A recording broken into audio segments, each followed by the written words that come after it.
En la palabra de Dios encontramos que ninguna profecía es de interpretación privada, sino que toda la escritura desde Génesis hasta Apocalipsis tiene que ir en armonía. Y cuando nosotros extraemos cierto versículo, ¿verdad? Y lo comenzamos a entender a nuestra manera, sin consultar, ¿verdad? El contexto, ¿verdad? Nos desviamos totalmente y no entendemos lo que es el mensaje de la palabra. Hoy vamos a hablar de un tema muy, muy delicado, pero muy importante porque a todos nos interesa. A todos nos interesa porque está en sí en juego, como podemos decir, nuestra alma. Y cada momento yo les he dicho a mis hermanos que si el Señor le agradaba yo como estaba viviendo, ¿para qué me traía del mundo? Me hubiera dejado en el mundo, ¿verdad? Entonces tiene que haber un cambio. Por eso la Escritura dice, ¿verdad?, que si alguno está en Cristo, nueva criatura es. Las cosas viejas pasaron. Entonces tiene que haber un cambio. Desde el momento que el Señor nos trae, ¿verdad?, del mundo, dice, ustedes son una nación santa, pueblo adquirido por Dios, para que anunciéis. Hay un ministerio, hay un propósito, ¿verdad?, de que Dios quiere que anunciemos las virtudes de aquel que nos llamó de las tinieblas y nos ha puesto en la luz admirable. Esto está muy importante para mí. Le digo, Señor, es un tema muy delicado, Padre, ayúdame, bendíceme. Yo lo he tomado así para mí, lo he tomado así desde un principio. Esto no es un juego. La salvación de mi alma no es un juego. La salvación de mi alma, fíjese muy bien, no es un juego. No podemos estar nosotros arriba de la barda, como se dice, sino que tenemos que ser de un lado, ¿verdad? De un lado, o cristianos o no cristianos.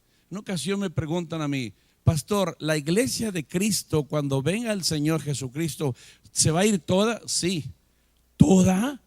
Es que en la iglesia, no, es que ellos no son de la iglesia de Cristo.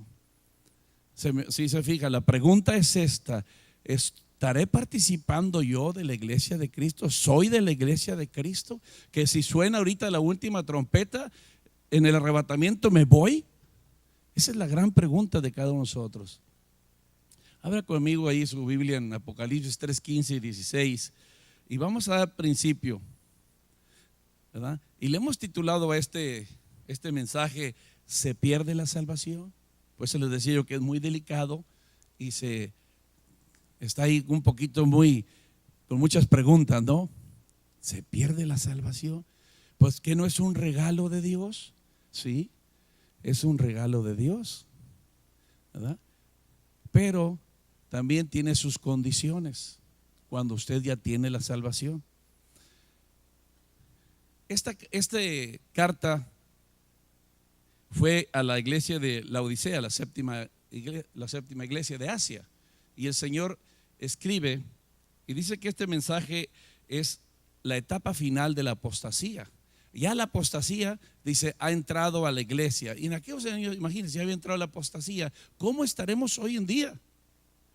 ¿Cómo estaremos hoy en día? Dice la Escritura, yo conozco tus obras.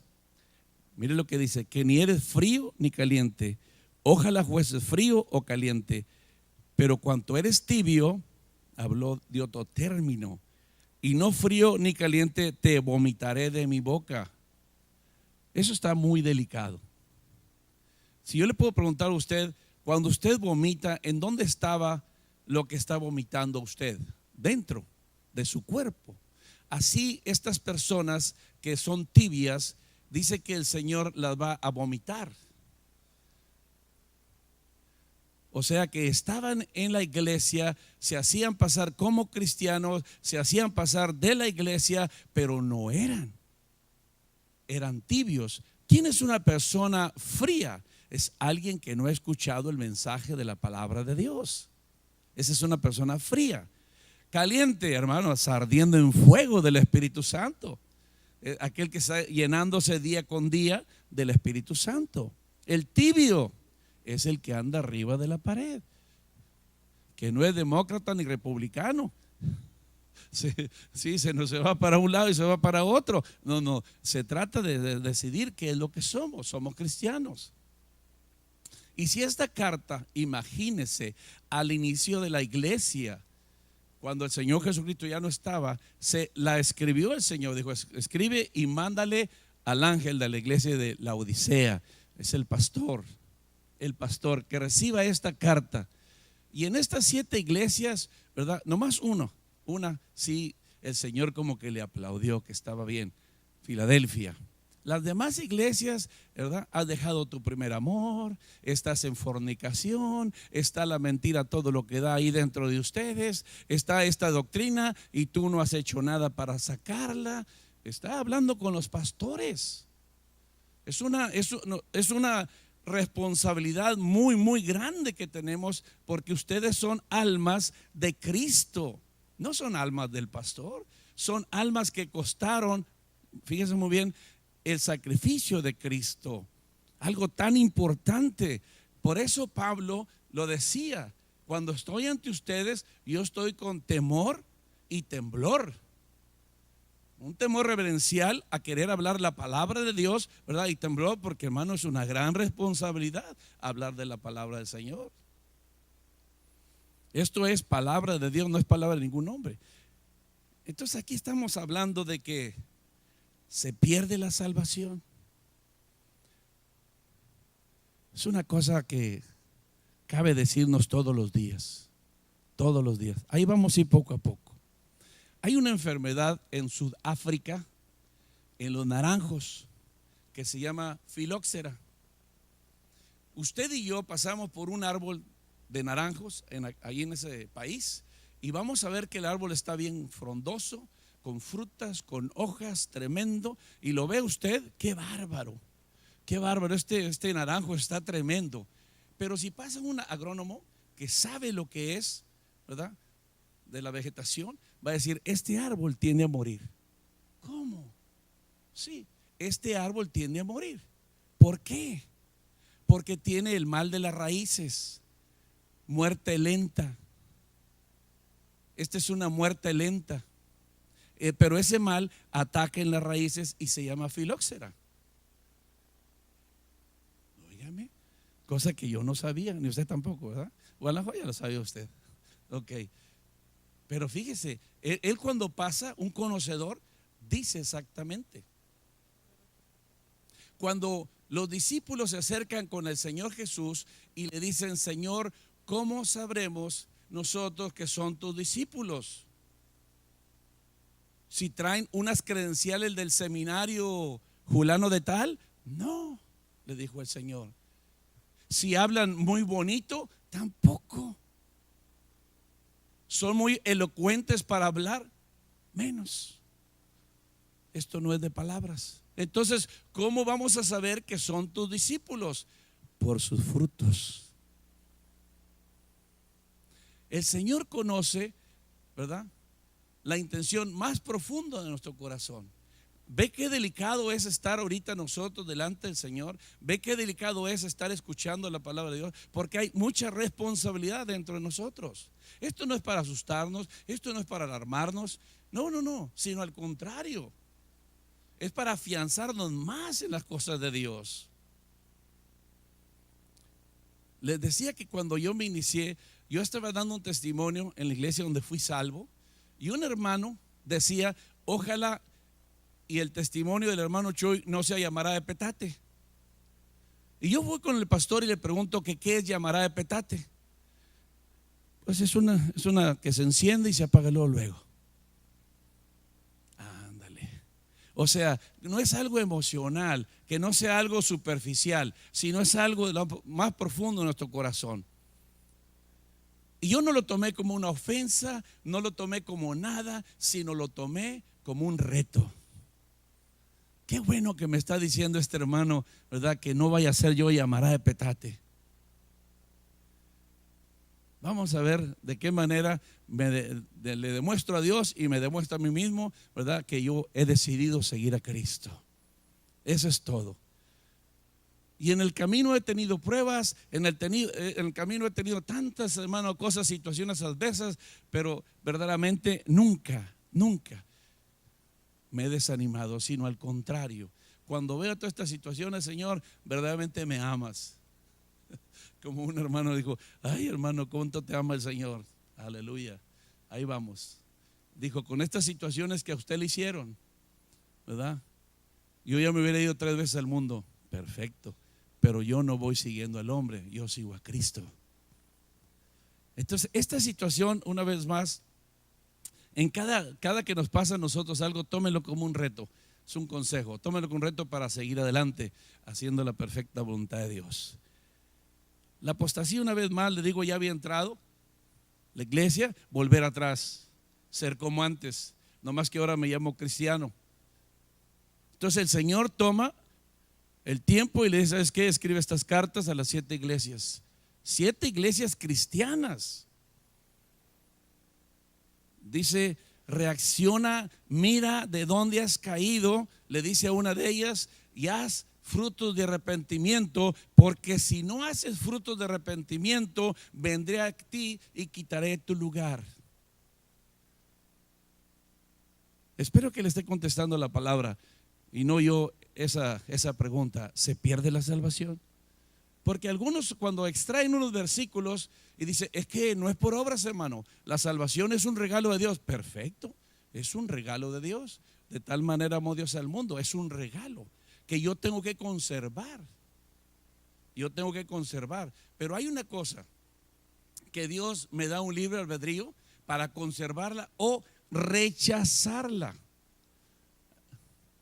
Grábeselo porque lo vamos a ver ahorita. Amén. En los versículos 17 al 19, ahí mismo, ya esta situación habían dejado su primer amor, algunos, ¿verdad? Adaptado falsas doctrinas, fornicaciones, pero esta iglesia me dejó mucho. Mira el 17 al 19. Porque tú dices, yo soy rico y me he enriquecido y de ninguna cosa tengo necesidad, y no sabes que tú eres un desventurado, miserable, pobre, ciego, desnudo, etcétera, etcétera. Por tanto, yo te aconsejo que de mí compres oro refinado en fuego, para que seas rico, y vestiduras blancas para vestirte, y que no se descubra la vergüenza de tu desnudez, y unge tus ojos con colirio para que veas. Yo reprendo y castigo a todos los que amo. Sé pues celoso y arrepiéntete. ¿Se fija la importancia aquí que le está dando el Señor al arrepentimiento? Es cambio de mentalidad. Es lo que significa, cambia tu mentalidad. No me gusta cómo estás actuando.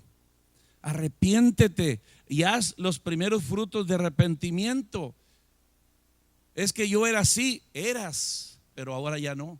Es que yo practicaba mucho la mentira, practicabas, pero ya no. Es que yo engañaba a muchos, engañabas, pero ahora no. Yo robaba, pero ahora no. Uy, ¿va conmigo? Porque es dele seguimiento a esto. No se me vaya a estancar ahí en cierto versículo, ¿verdad? Entonces aquí, hermano, gloria a Dios, estaban ellos en la indiferencia. Entre ellos mismos había mucha indiferencia, o sea, una frialdad.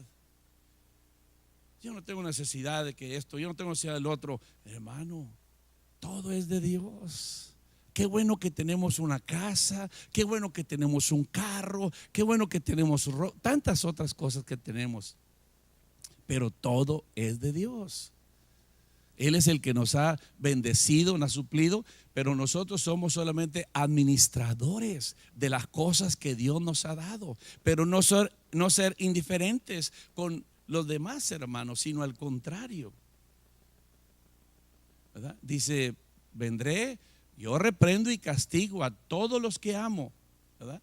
Sé pues celoso y arrepiéntete. Pero una vez más el Señor le da libre albedrío al cristiano de arrepentirse o no arrepentirse. Si él no quiere cambiar de mentalidad, puede seguir igual. Pero cuidado, porque está en riesgo su salvación. ¿Va conmigo? Mire, vamos a ver el consejo de Pablo en Filipenses 2:12. A ver qué dice Pablo tocante a esto. Filipenses 2:12. Por tanto, amados míos, como siempre habéis obedecido, no como en mi presencia solamente, sino mucho más ahora en mi ausencia, ocupaos, fíjense muy bien lo que dice, en vuestra salvación con temor y temblor, como yo lo estoy haciendo. Pablo él se preocupó tanto de la iglesia. A veces se quedaba hasta 2 años, 3 años en cierto lugar. ¿Para qué? Para que tuvieran un crecimiento espiritual.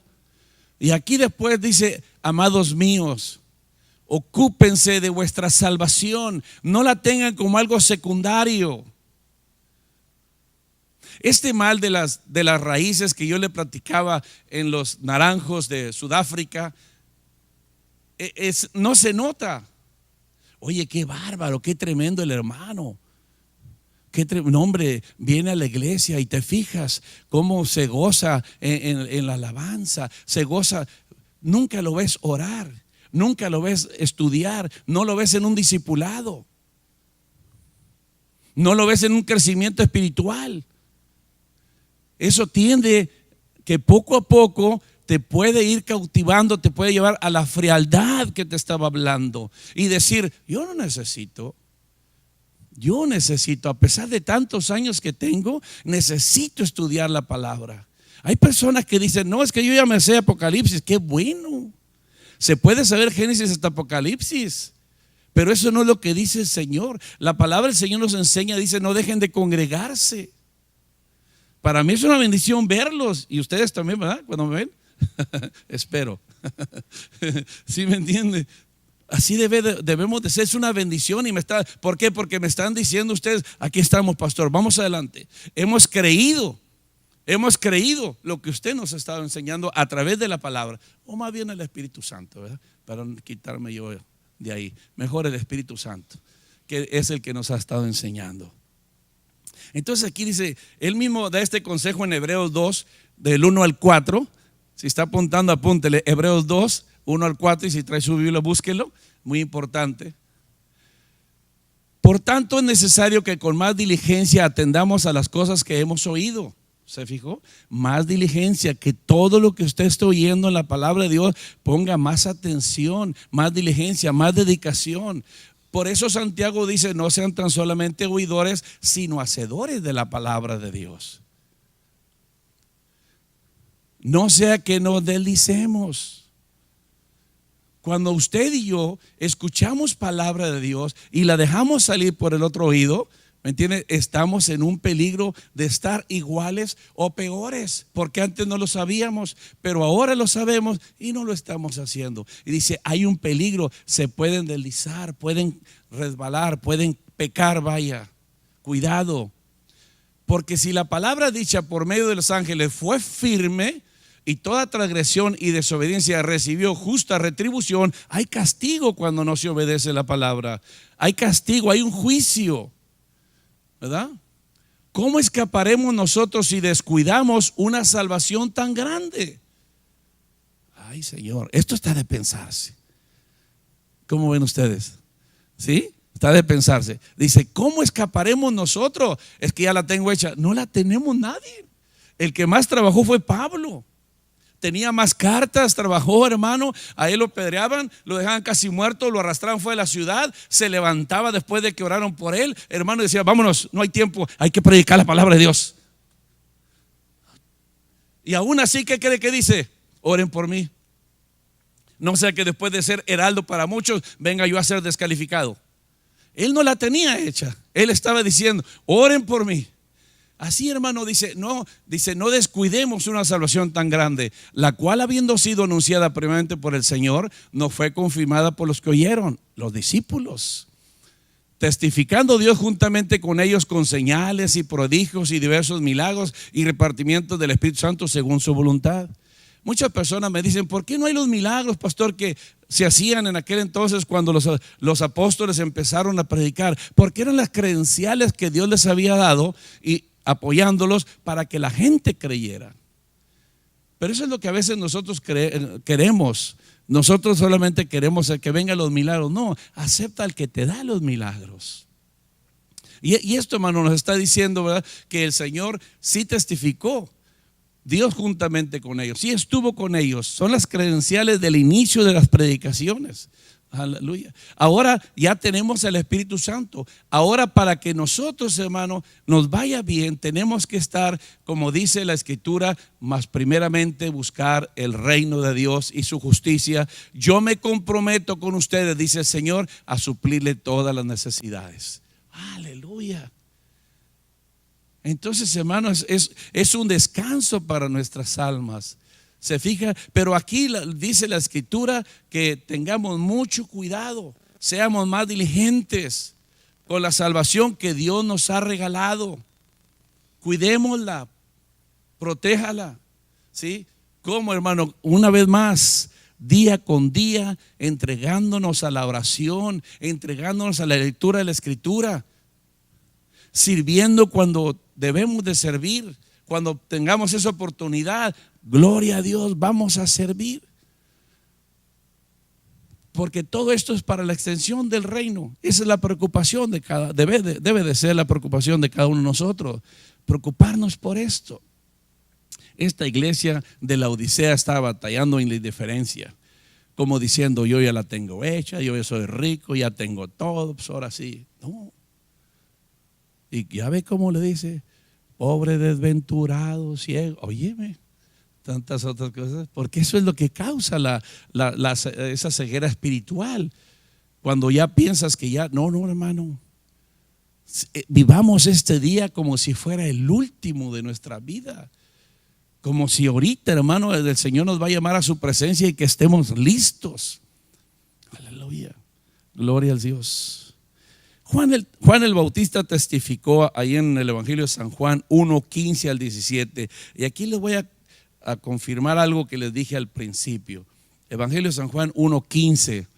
Juan, miren muy bien, Juan el Bautista dio testimonio de él. ¿De quién? De Cristo.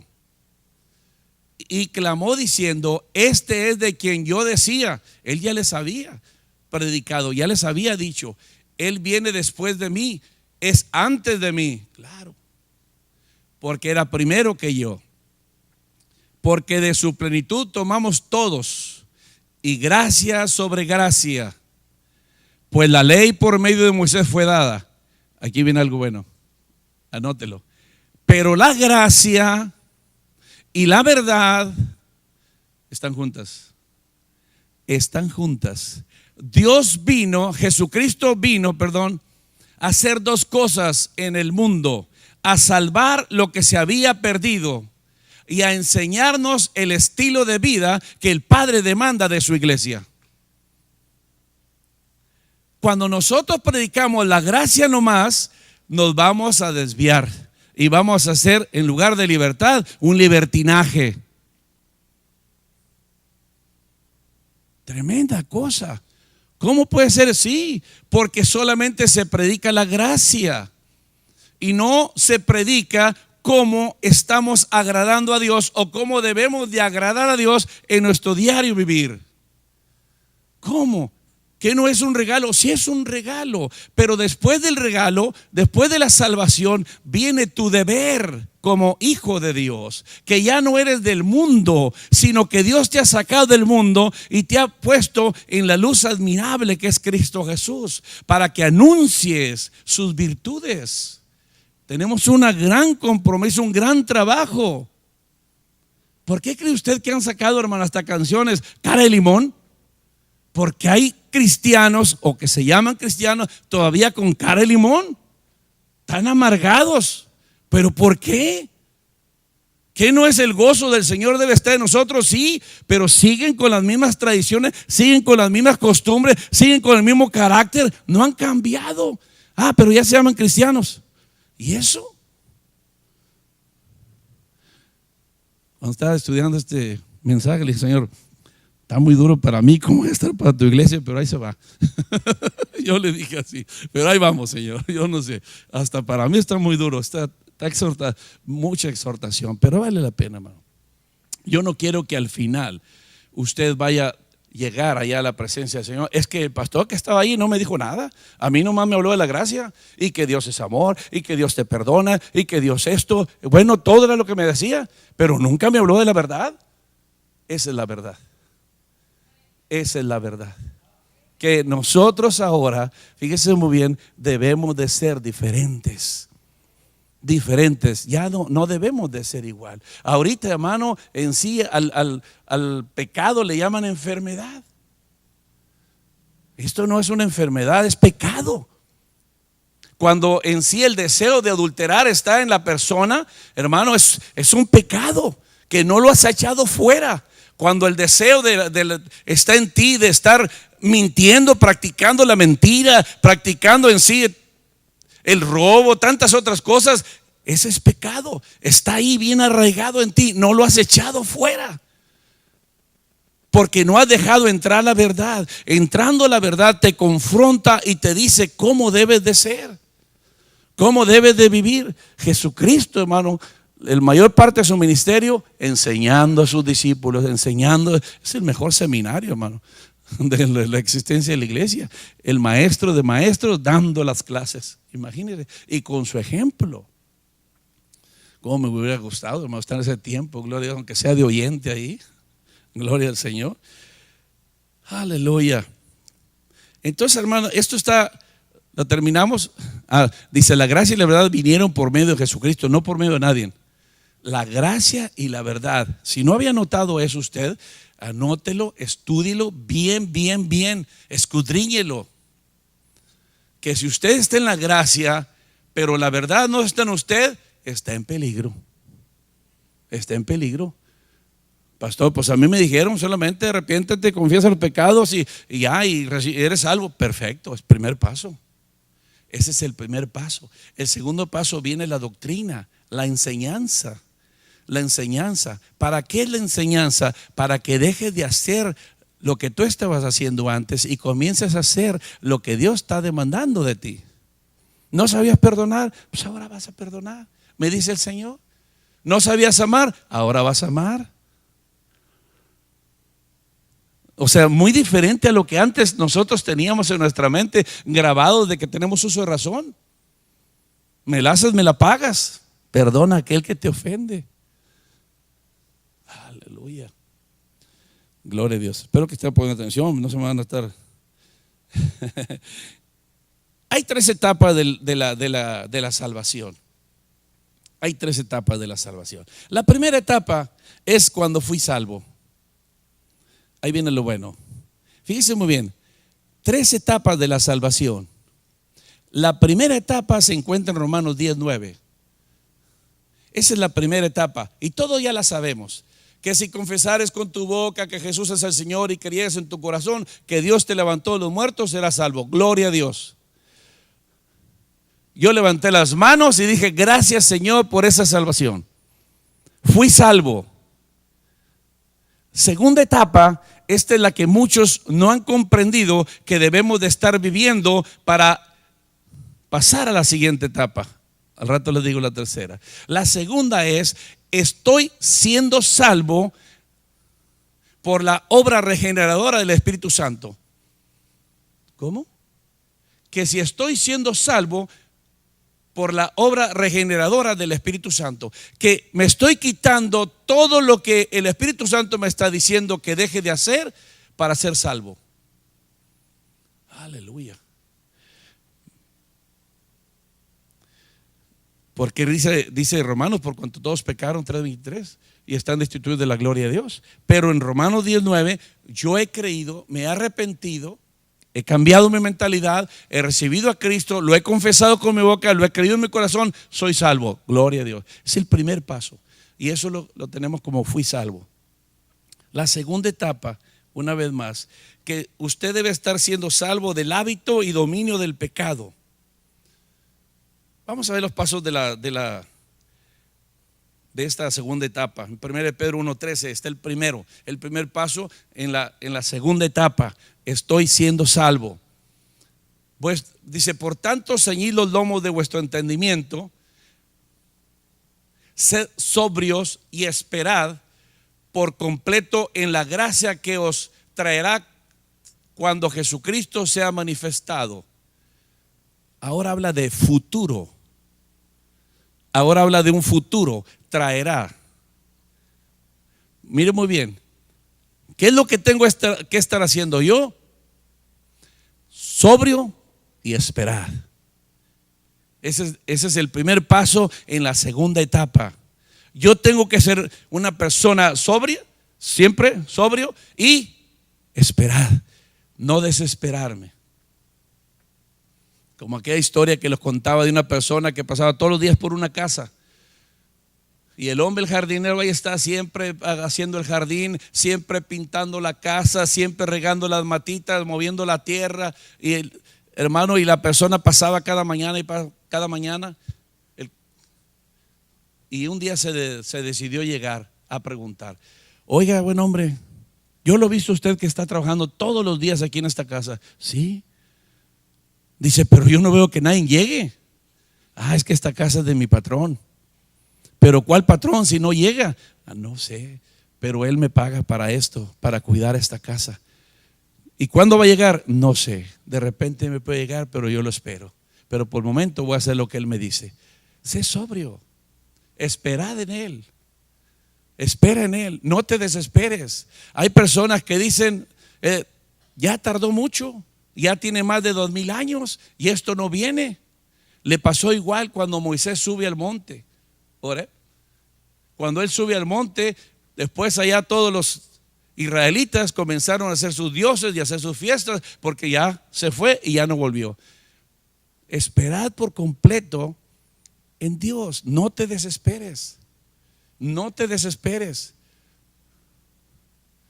Lo que sí te digo, hermano, que el Señor permanece fiel a todas sus promesas. Dijo que Él vendría, Él va a venir, Él va a venir.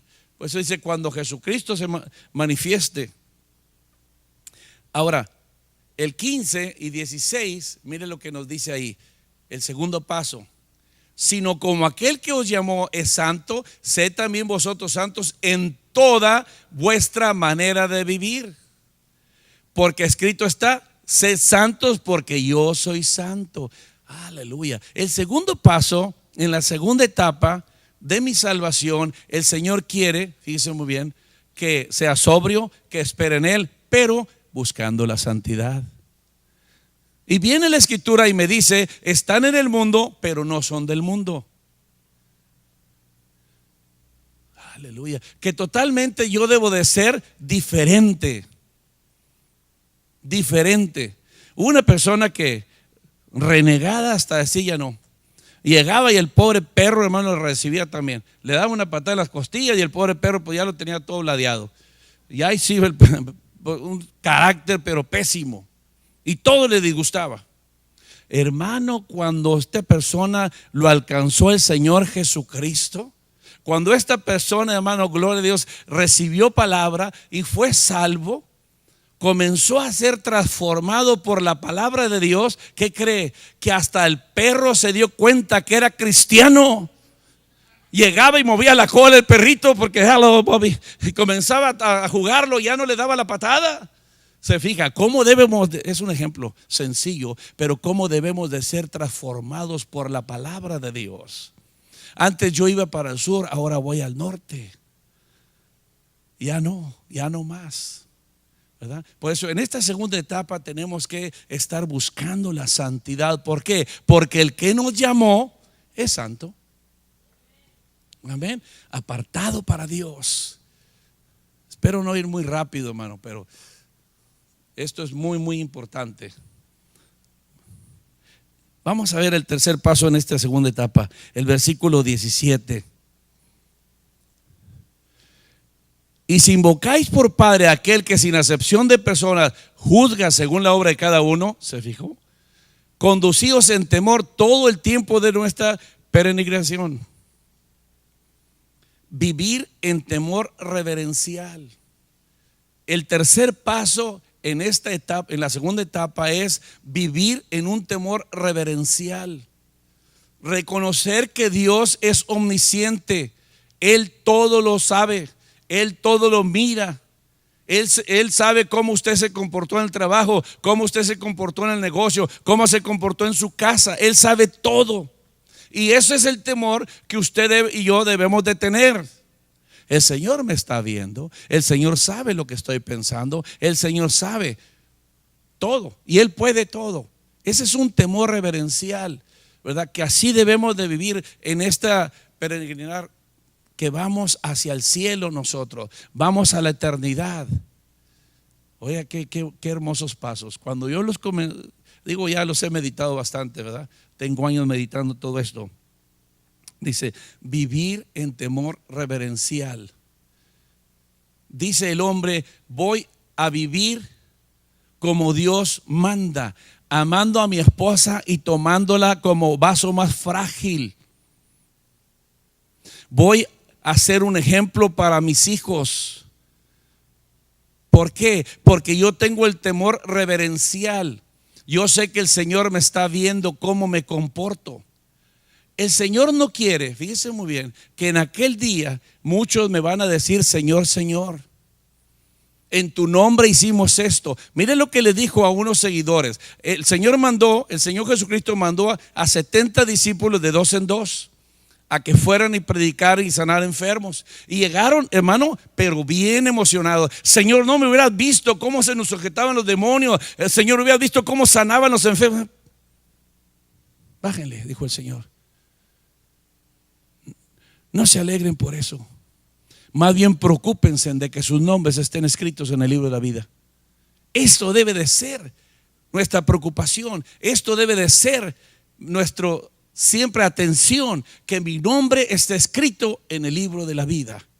Y cuando en este tercer paso de la segunda etapa yo estoy viviendo, fíjese muy bien, en un temor reverencial, mi nombre está escrito en el libro de la vida.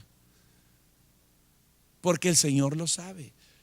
Y el Espíritu Santo da testimonio a mi espíritu de que soy su hijo. Gloria a Dios. Vamos a ver la tercera etapa. La tercera etapa. Ya estamos en la segunda. La primera etapa, una vez más, fue cuando fui salvo. Ahí fui salvo. Tiempo pasado. Tiempo presente, estoy siendo salvo. Si ahorita en este tiempo yo sigo igual, con mis pensamientos, con mis costumbres, con todo, dice que el que encuentra su vida, ¿qué dice? La perderá. Pero el que la pierda por causa del evangelio, la ganará.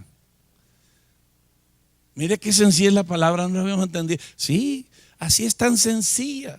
Necesito perder mi vida, necesito dejar de hacer lo que a mí me agrada y comenzar a hacer lo que a Dios le agrada. Aleluya. En 2 Timoteo 4, 7, 8, ahí vamos a ver en la tercera etapa, poder decir al igual que Pablo, he peleado la buena batalla, he acabado la carrera, he guardado la fe. Él estaba por partir, pero tenía esa confianza de que un día el Señor le daría esa corona. Por lo demás me está guardada la corona de justicia, la cual me dará el Señor juez justo en aquel día. Y no solo a mí, sino también a todos. Ahí está usted también, hermano. Ahí estoy yo. A todos los que aman su venida. La tercera etapa es cuando venga el arrebatamiento, tener la plena seguridad de que vamos a ser recibidos en el cielo. Y cuando escuchemos esas palabras, siervo fiel, en lo poco me fuiste fiel, en lo mucho te pondré. Pasa. Consume con tu fuego todo lo que hay en mí, que sea agradable a ti, que cada día que pase te pueda yo servir con un corazón Aleluya. limpio para ti. Dígale al Señor, levante sus manos y las puede levantar. No te detengas, Señor, no te detengas. Señor, hasta haber acabado tu obra en mi vida. No te detengas, Señor,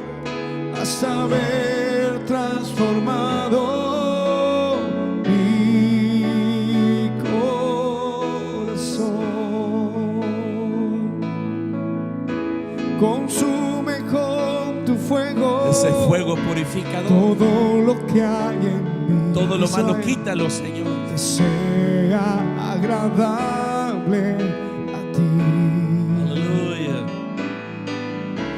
Que cada día que pase te pueda yo servir con un corazón limpio para ti. No te detengas, no te detengas, Señor, hasta ver acabado. Dígaselo fuerte, Señor. Tu obra en mi vida, y no te detengas, Señor, hasta ver transformado mi corazón. No te detengas, Señor, Aleluya. hasta ver acabado. Díselo al Señor. Tu obra en mi vida, no te detengas, Señor, hasta ver